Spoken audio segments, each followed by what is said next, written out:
Vamos a hacer esta lectura. Se marchó de la región de Tiro y vino de nuevo por Sidón, al mar de Galilea, atravesando la Decápolis. Le presentan un sordo, que además hablaba con dificultad, y le ruegan imponga la mano sobre él. Él, apartándolo de la gente a solas, le metió sus dedos en los oídos, y con su saliva le tocó la lengua. Y levantando los ojos al cielo, dio un gemido y le dijo: Efetá, que quiere decir ábrete. Se abrieron sus oídos y al instante se soltó la atadura de su lengua y hablaba correctamente. Jesús les mandó que a nadie se lo contaran, pero cuanto más se lo prohibía, tanto más ellos lo publicaban. Y se maravillaban sobremanera y decían: todo lo ha hecho bien, hace oír a los sordos y hablar a los mudos. Vamos a realizar nuevamente el ejercicio de ubicar todos los elementos importantes. Si hay algún cambio de lugar, hay que contextualizarlo, es decir, hay que leer antes y después de este pasaje. Y vamos a encontrar si hay un cambio de escena, un escenario distinto. ¿Quiénes son los personajes? ¿Cuáles son los diálogos? ¿Cuáles son las acciones que se realizan? ¿Qué me llama a mí más la atención? ¿Dónde puedo o cómo puedo yo insertarme dentro del texto? Todos estos elementos son interesantes, son elementos que debemos tener en cuenta para realizar el análisis del texto. Bien, entonces vamos a ver. ¿Estamos ubicados en dónde? Dice en el versículo 31 que se marchó de la región de Tiro y vino de nuevo por Sidón, atravesando la Decápolis hacia el mar de Galilea. Entonces nos encontramos en dónde? En tierra pagana, ¿vale? Después dice que le presentan a un sordo que además habla con dificultad. Segundo elemento, ya encontramos a este personaje. Las personas que están allí le ruegan a Cristo Jesús que imponga las manos. Saben de su poder de este curador, de su poder de sanación. Sin embargo, la acción de Jesús es bien interesante, porque Jesús, la acción que hace es apartarlo, dice. Él, apartándolo de la gente, ¿qué hace? ¿Le impone las manos? No. ¿Qué hace?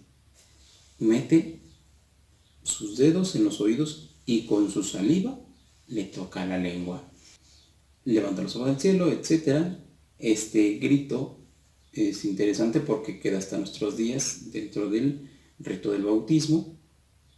Esta persona se cura, ¿no? Y después viene una profesión, un anuncio de parte de esta persona y la gente se maravilla. Bien, hay algunos elementos interesantes ahí, vamos a ver algunos otros. Entonces, ¿quién es este tartamudo sordo? Otra vez no tiene identidad. Estamos hablando de alguien que tiene dificultad al hablar y que está incapacitado para escuchar. Hay un tartamudo que además es sordo. Entonces, hay una incapacidad de comunicarse, de ahí la traba en la lengua, y hay una incapacidad para abrirse a la palabra. Es interesante porque este es el personaje donde estamos ubicados en tierra pagana, por lo tanto, es una región de gentiles. Y si nosotros vamos al libro del Deuteronomio, en capítulo 5, versículos 1, y en Marcos 1:14, vamos a darnos cuenta de esto. Los gentiles son incapaces de escuchar, son incapaces de pronunciar, es decir, no hay un testimonio fiel. Ambos elementos desembocan en un testimonio que no es fiel, no es fidedigno. ¿Sí me explico? Entonces, concretamente estamos enfocándonos dentro de la comunidad cristiana a las personas que en su momento no hemos sabido escuchar la voz de Dios, no hemos sabido pronunciar y dar testimonio de lo que Dios quiere para nuestras vidas y para las vidas de los demás, que es la salvación. Entonces, bien interesante cómo va tejiéndose aquí el relato.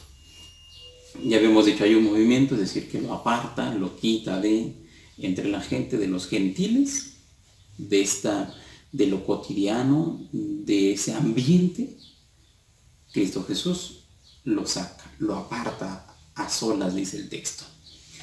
Entonces, lo saca para recrearlo. ¿Por qué? Porque entonces dice que lo aparta, le mete los dedos y toca con su saliva la lengua. Con su saliva le tocó la lengua, etc. Entonces, ¿qué hay allí? Este movimiento, esta acción de meterle los dedos nos empuja a irnos al Antiguo Testamento nuevamente. Éxodo 8:15 y el Salmo 47 nos hablan acerca del dedo de Dios, de esa acción de Dios. Y por eso es padrísimo el relato, porque nos va tejiendo, nos va llevando de la mano para decir, a ver, Dios sigue actuando, Dios sigue creando. Hay una persona sin identidad propia que necesita ser curada. Entonces, recordemos los oídos y el habla. Por los oídos entra lo que conocemos del mundo, lo que los demás revelan del mundo, lo que Dios nos dice. Entonces, al cerrar nosotros mismos, al cerrar este canal de comunicación, nos estamos cerrando precisamente a una riqueza increíble, a una riqueza increíble. Por lo tanto, ¿qué podremos nosotros decir? Pues muy poco. Nuestro testimonio va a ser muy pobre, nuestros argumentos van a ser pobres porque no hemos sabido escuchar. Me llama la atención, por ejemplo, los jóvenes. Ellos van creciendo, sobre todo en la adolescencia, ellos creen que saben todo y no escuchan consejo de la mamá, generalmente no escuchan consejo del profesor, del papá, de los hermanos mayores. Ellos se cierran y terminan haciendo un desastre en su vida, terminan diciendo cualquier tontería y no, hay que centrarse, hay que volver a estar allí. Entonces, si Cristo Jesús saca a este personaje, es porque en él encuentra cierta resistencia, en esta comunidad encuentra resistencia, entonces necesita quitarlo del ambiente para meterlo, para volver a insertarlo, pero ya no lo inserta de esta misma manera. Aquí está el ambiente, aquí está nuestro personaje. Este personaje, Cristo Jesús ya ha actuado en él, ya le ha abierto los oídos, le ha abierto la boca y entonces lo inserta y va a ser bien interesante qué es lo que hace él. Entonces, hay una sociedad de ocultamiento, por eso Jesús lo saca. Esta sociedad que solamente algunos conocen, ¿no? Solo algunos escuchan y saben lo que pasa. El resto recibe lo que el sistema les impone. En su momento, cualquier sistema que tengan, ¿no? Solamente algunas personas conocen la verdad. El resto de la persona, por esto esta comunidad, ¿verdad?, lo aparta de la gente, esta gente de la cual nos habla, esta multitud, por eso lo habla en términos general, está siguiendo lo que los demás le dicen. ¿Qué escucha? Lo que ellos quieren que escuche. Por lo tanto, ¿qué es lo que anuncia? Lo que ellos quieren que anuncie, porque si no escucha bien la información, si simplemente escucha lo que le dicen, es lo que va a transmitir. Entonces tiene que haber una reestructuración de esto. Y entonces por eso dice que Jesús levanta los ojos al cielo. Hay una unidad con la divinidad, ¿verdad? Encuentra una ligera dificultad y Jesús le otorga lo más íntimo de su humanidad. La saliva es la concentración del aliento, de ese aliento vital.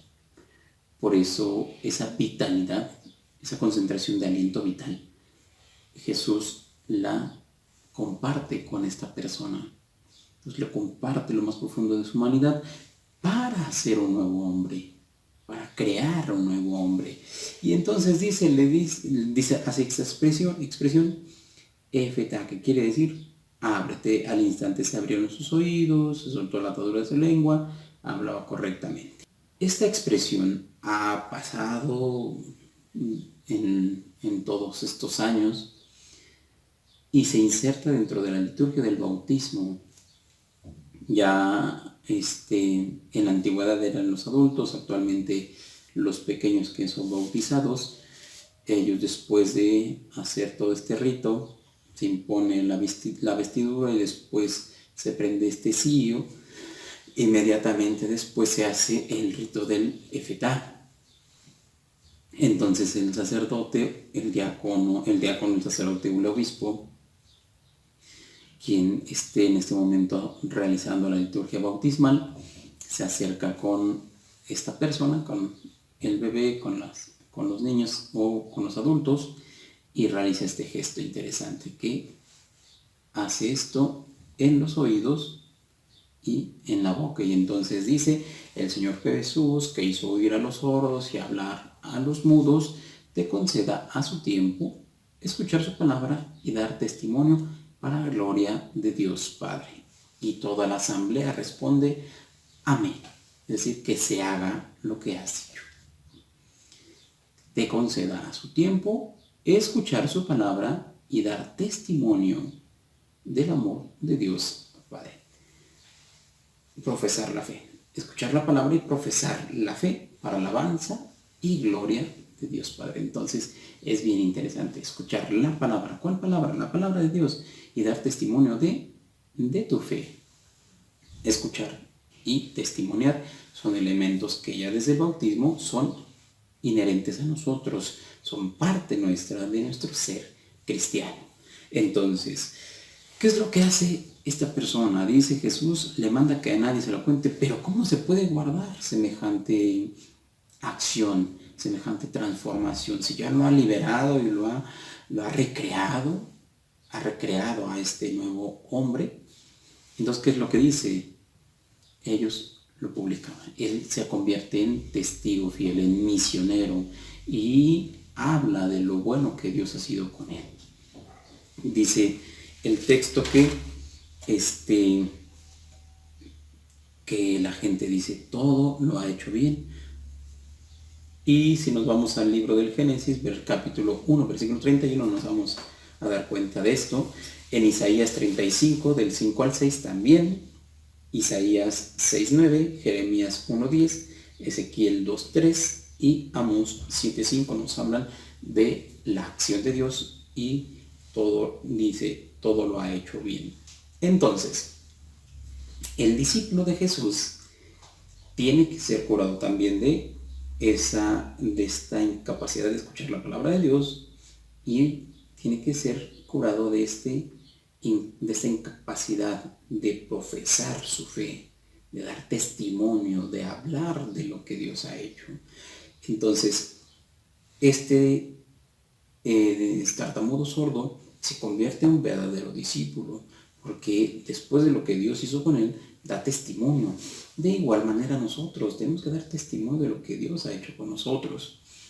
Entonces ya el discípulo puede hablar, ya puede escuchar, ya puede revelarse a sí mismo, ya puede decir quién es en verdad. Entonces, ojalá que podamos nosotros, dentro de este texto, meditarlo, profundizarlo para vivirlo. Bien, hasta aquí este relato, vamos al siguiente.